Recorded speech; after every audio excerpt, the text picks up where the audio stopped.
días a todos, mi nombre es Mónica Romero y bienvenidos a su podcast de la actualidad educativa Innova tus clases virtuales. En el capítulo de hoy vamos a abordar una técnica poco convencional para la educación, pero que actualmente está llamando mucho la atención debido a los progresos que demuestran las tareas de enseñanza-aprendizaje. La técnica en la cual profundizaremos es la gamificación, que se refiere a la aplicación de principios y elementos propios del juego en un ambiente de aprendizaje con el propósito de influir en el comportamiento, incrementar la motivación y favorecer la participación de los estudiantes. Pero para profundizar más en ello, tenemos a una invitada muy especial que nos hablará más sobre esta técnica que es bastante innovadora y que puede encajar perfectamente en el contexto actual donde nos hemos visto forzados a migrar a un formato de educación virtual. Quiero dar la bienvenida a Katy Sánchez. Ella es licenciada en inglés de la Universidad Gabriela René Moreno, Associate of Arts en Educación de Colorado en Estados Unidos, certificación de enseñanza del inglés como segunda lengua del Instituto British Language en Estados Unidos, diplomado en Educación Superior, modelo de formación por competencias de la Universidad UDI en Santa Cruz, diplomado en Educación Superior Tecnológica de la Universidad Gabriela René Moreno, y actualmente ella se desempeña como docente en el programa English in Nation, Colorado, Estados Unidos, también en el Instituto Cambridge English Center y en la Universidad UDI de Santa Cruz. Bienvenidas, muchas gracias por acompañarnos, Katy. Muchas gracias a ti, Mónica, por invitarme. Es en verdad un placer estar aquí para poder hablar un poco más de esta técnica, ¿no? Que como tú lo has dicho, puede ser muy valiosa para los docentes en este nuevo contexto. Así es. Coméntanos un poco cuál es su experiencia utilizando la técnica de la gamificación en clases. A ver, ya llevo más o menos 2 años aproximadamente que uso esta técnica en mis clases presenciales. Y bueno, ya desde que inició la cuarentena he adaptado también para seguirla usando en las clases virtuales y te comento que me ha dado muy buenos resultados. Así es. ¿Usted considera que es necesario aplicar la gamificación como una técnica alternativa en los entornos virtuales de aprendizaje? Así es, Mónica. Considero que el entorno virtual se presta mucho para la gamificación, ya que es el entorno o el ambiente de los juegos que prefieren los estudiantes en la actualidad. Entonces, la gamificación de hoy en día tiene que estar siempre relacionada al mundo virtual, al mundo digital. Aun cuando se lo usa en clases presenciales, como yo lo estaba haciendo, por ejemplo, de todas maneras se tiene que tomar y utilizar recursos digitales para complementar. Entonces, ahora pueden ir muy bien de la mano la gamificación junto con las clases virtuales. Así es. ¿Usted puede comentarnos un poquito qué características tiene esta técnica?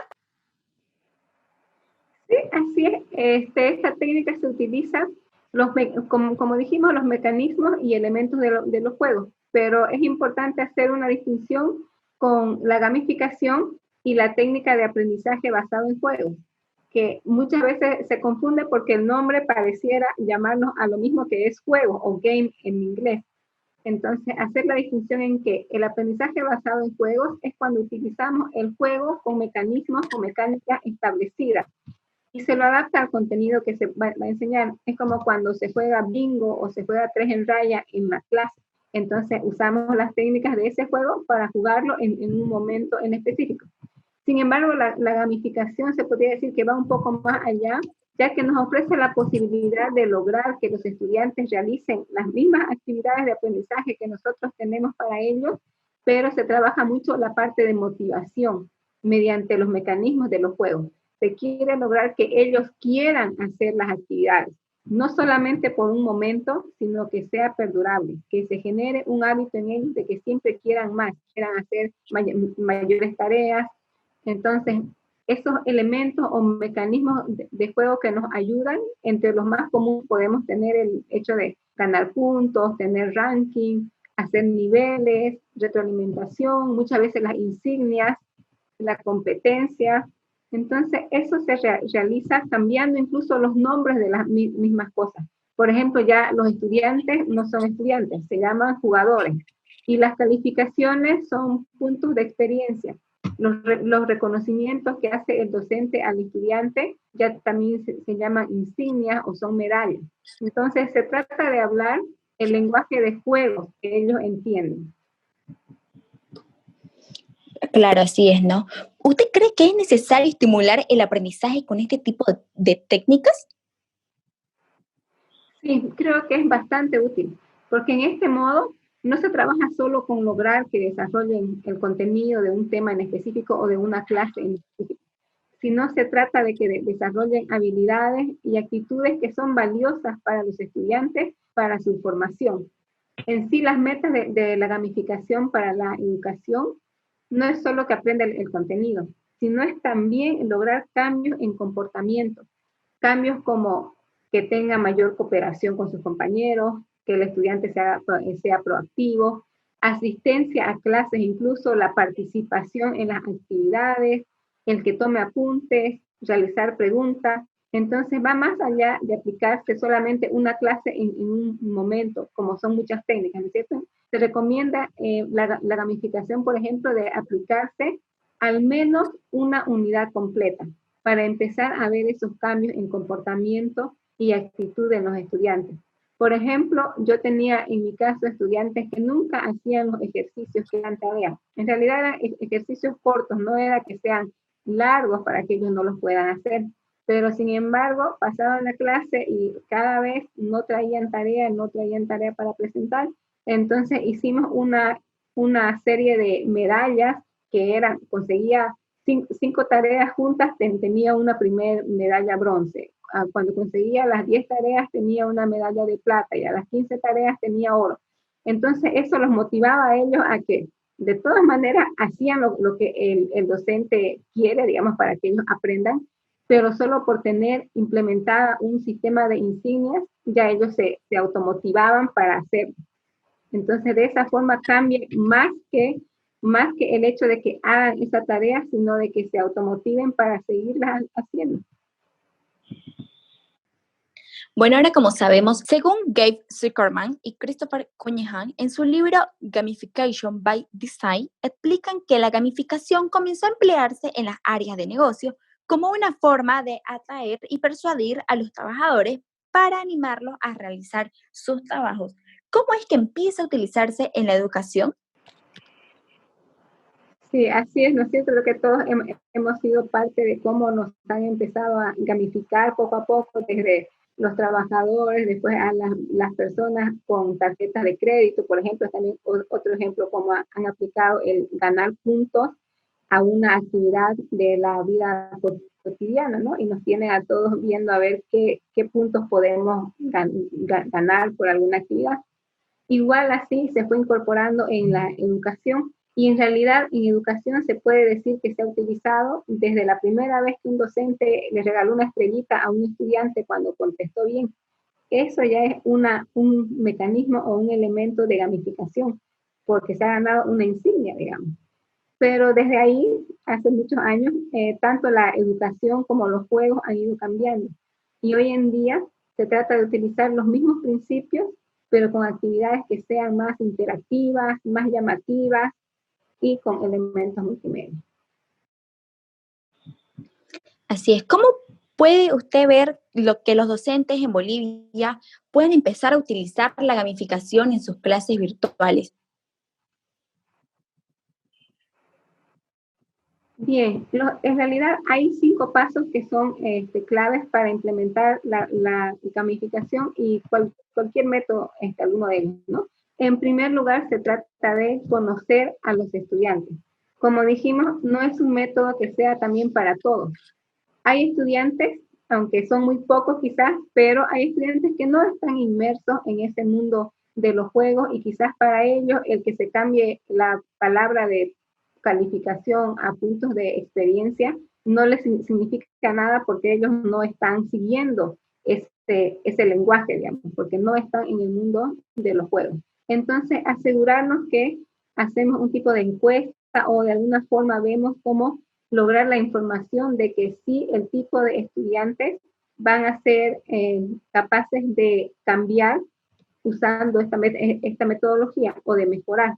Entonces, en primer instancia, siempre conocer a los estudiantes. Cuáles son sus edades, sus gustos, sus preferencias, especialmente respecto a los juegos y el tipo de juegos que les gusta más. porque dentro del lenguaje de juegos que uno dice, diferentes juegos usan diferentes lenguajes. Entonces, si se puede obtener esa información para personalizar la gamificación a cada grupo. Entonces, este grupo juega tal juego, investigar un poco como docente cuáles son los mecanismos de ese juego, qué es lo que los hace a ellos seguir jugando, porque es por los mecanismos de un juego que vemos que una persona juega algo, no sabe, se equivoca, falla, vuelve otra vez a seguir jugando, no le importa cuántas veces falla, sigue jugando y sigue jugando, puede pasar horas en eso. Entonces, ¿qué más no quisiera uno que en lugar del juego sea una actividad que se le ha asignado, ¿no? Entonces, empezar por conocer a los estudiantes. El segundo paso es establecer el contenido y aprendizaje a desarrollar. Entonces, el docente decide si lo va a aplicar por una clase. Desde luego que se puede aplicar solo por una clase, pero lo recomendado sería o que sea un tema o unidad o por el semestre completo o el año completo, ¿no? Si fuera en colegio. Y luego también tenemos que establecer qué actitudes y qué comportamientos son los que queremos desarrollar o potenciar en los estudiantes. Como se decía, que sean cooperativos, que asistan, que tengan participación, que les hace falta a los estudiantes y que se beneficiarían si es que ellos pueden lograr esos comportamientos, se beneficiarían obviamente en el aprendizaje. Entonces establecemos qué es lo que queremos lograr. Y luego ya decidimos cuáles son los elementos y los mecanismos de juego que se va a utilizar. Comúnmente tenemos en casi todos los juegos en general acumulación de puntos, hay misiones y desafíos. Muchas veces optamos por llamar en lugar de tareas, ya no son tareas, son misiones o son desafíos. Hay niveles que ellos puedan ir progresando, que se vea que están progresando. La competencia, también implementar un poco de control por parte de los estudiantes, porque en muchos juegos uno tiene opciones, ¿no es cierto?, de seguir, de optar por una opción, por otra. Entonces también quizás implementar eso mediante diferentes actividades, darle opciones de que pueda presentar un video, pueda presentar un texto escrito, que no sea todo tan fijo. Entonces él también toma parte, en parte del control de sus actividades, con lo cual también se potencia la autonomía del estudiante, ¿no? Que es también algo que facilita el aprendizaje. Tenemos la colaboración en equipos, se puede formar equipos también, darles siempre una oportunidad para que ellos mejoren, que no sea, terminó, sacó una calificación y ya, sino que al igual que los juegos se les pueda dar oportunidad de que lo hagan de nuevo y mejoren, lo hagan de nuevo y ellos puedan seguir mejorando. Tenemos que tener reglas de juego, digamos, reglas de la clase, de las actividades que estén claras. Hay obtención de premios, se puede utilizar también avatars. Muchas veces tenemos imagen del usuario, pero también se pueden convertir en avatars para que sean tipo juego. Entre esos elementos también tenemos la clasificación o ranking, que se ve a quienes están progresando más. Entonces ellos también se sienten orgullosos de esos progresos. Y finalmente, ya una vez que tenemos establecidas todas esas partes de conocer al estudiante, ver el contenido que se va a desarrollar, qué actitudes y comportamientos queremos potenciar y los elementos y mecanismos, ya el quinto paso sería crear las actividades para gamificación, que pueden ser del tipo que el docente elija de acuerdo a lo que se estableció en los pasos previos. Pero las características de los juegos de hoy en día es que sean interactivos y que tengan alto contenido multimedia. Entonces también nuestras actividades tienen que ser de esa manera, interactivas y con contenido multimedia. Y ahora, ¿nos puede comentar qué herramientas están disponibles para que los docentes que quieran integrar estas técnicas en sus clases? Sí, hoy en día podemos decir que hay una amplia gama de herramientas, dependiendo si se trabaja con una plataforma e-learning o no. Entonces, hay muchas integraciones que usan, por ejemplo, las plataformas como Google Classroom, Moodle, ClassDojo, Edmodo, tienen ya incorporados sistemas de insignias, sistemas de ranking, de clasificatorias, tienen uso de imágenes para perfil. Entonces son elementos ya incorporados que nosotros podemos darle un giro, digamos, en el uso y aplicarlos para gamificación. Y también se pueden implementar con otras herramientas sueltas, digamos que hay hoy en día como Kahoot, como Quizlet, que nos ayudan en creación de cuestionarios. Tenemos Google Forms también, cuestionarios autocalificables que le darían al estudiante la retroalimentación inmediata, como en el juego, ¿no es cierto? Y también podemos usar los gestionadores de insignias como Meluba, como Backpack, que en sí pueden usarse fuera de la plataforma y les dejan a ellos ir acumulando las insignias que nosotros decidamos. Bueno, muchísimas gracias, querida licenciada Katy Sánchez. Un placer tenerla en nuestros podcasts. Esperamos tenerla en una próxima oportunidad. Reitero a ti las gracias. La verdad me gustó mucho este podcast y las preguntas adecuadas van a servir a nuestros docentes que estén escuchando. Desde luego que estén conmigo para otros programas. Muy interesante la aclaración que hemos tenido sobre este tema. Desde Innova tus clases virtuales vemos necesario la adaptación a estos distintos métodos y técnicas que se convierten en innovadores para el campo educativo y pueden generar un impulso para los estudiantes y los mismos docentes. La gamificación puede convertirse en ese factor disruptivo que tanto buscamos para obtener un aprendizaje significativo. Vale la pena experimentarlo. Con esto hemos llegado al final del podcast del día de hoy. Muchas gracias por escucharnos. Hasta la próxima.